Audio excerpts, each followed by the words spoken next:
trying to give me a minute. Are you there? You're going to have too many minutes. Okay, Mark, you're on the air. Terrence, call us back. Mark? Call us back, Terrence. Yes. You're on the air. I just wanted to talk about revitalization, what this can do for a community. All right. Bring it. There is I belong to a medicinal cannabis club. Actually, I belong to 3 of them. But the one I'm thinking about, it is in a semi-rural area in a failed strip mall where, there's an abandoned restaurant, an unused bingo hall, and the assorted other, and it was failing. It was on its last leg. This place came in, and now even the traffic pattern has changed. This community, I can't call it that. It's like I said, it's kind of a semi-rural area, but it has changed that whole environment, brought it back to life. And I just can't see how this can't do this for so many other places. It can. It really can. Yeah, and it brought life back to 8 Mile Road in Detroit. Like I said, we've got to see that we need the economic benefit from industries that are coming along, because we're not going to have our traditional industries like we used to.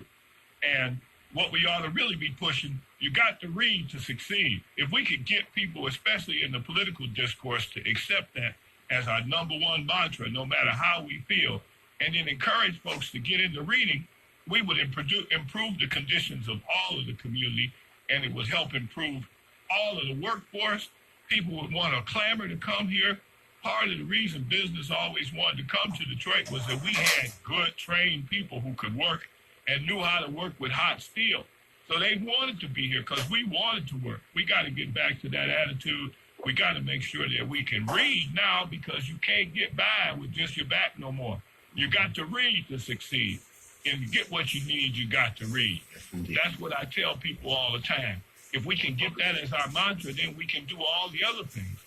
We can come and we can... of Facebook, his goal this year is to read 25 books.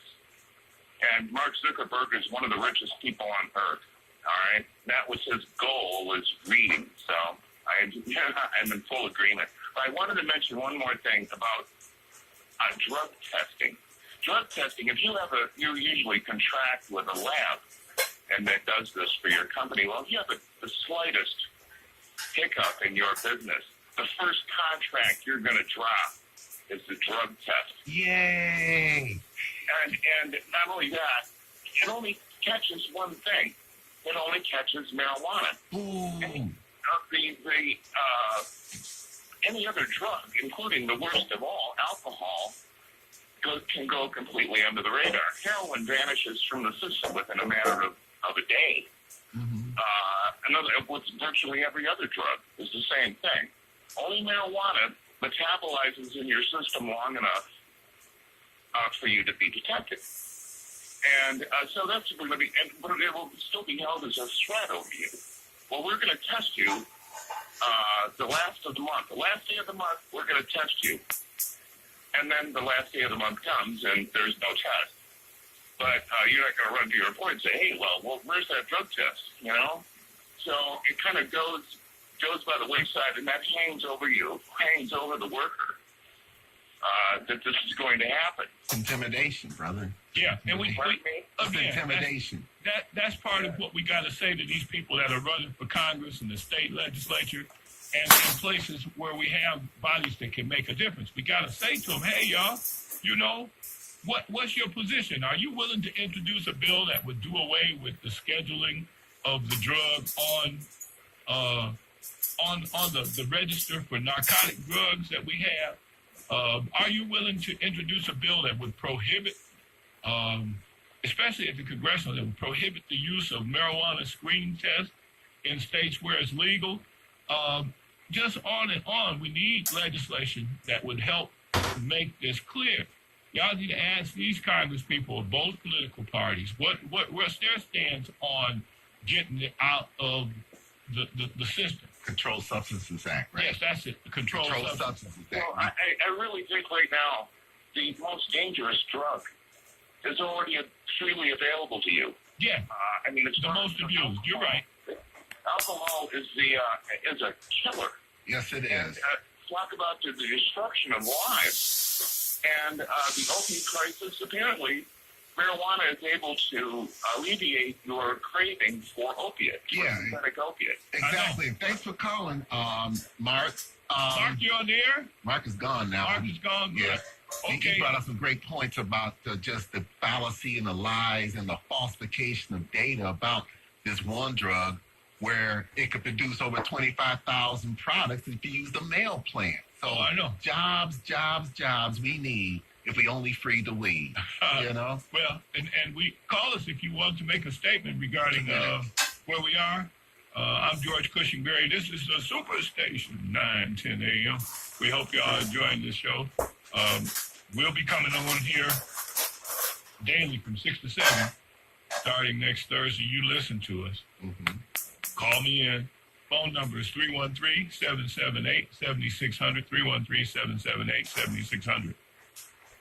Richard, we were talking about Harry Anslinger. Oh. Maybe we should tell people the history that way.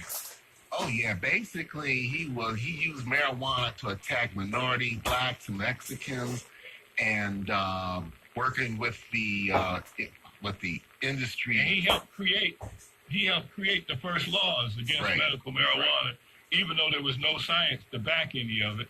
And now this message, I heard one of these cops the other day get on the air and say that, hey, did you hear him? Marijuana is the gateway drug. No, it ain't. Beer is the gateway drug. You're missing the point. That ain't the problem. The problem is why do people have Ignorance, just straight ignorance. Yeah, man. we know y'all make a lot of money on it in every community around by charging young people $1,500 if they get arrested in Southfield and Royal Oak, all these cities all across. They all made an industry on the young black kids where their mamas and daddies done moved to the promised land of the suburbs. Well, this is 9:10 a.m. and I want to thank you all for joining us today. We'll be back in just a moment. We're over, baby. Oh, good. So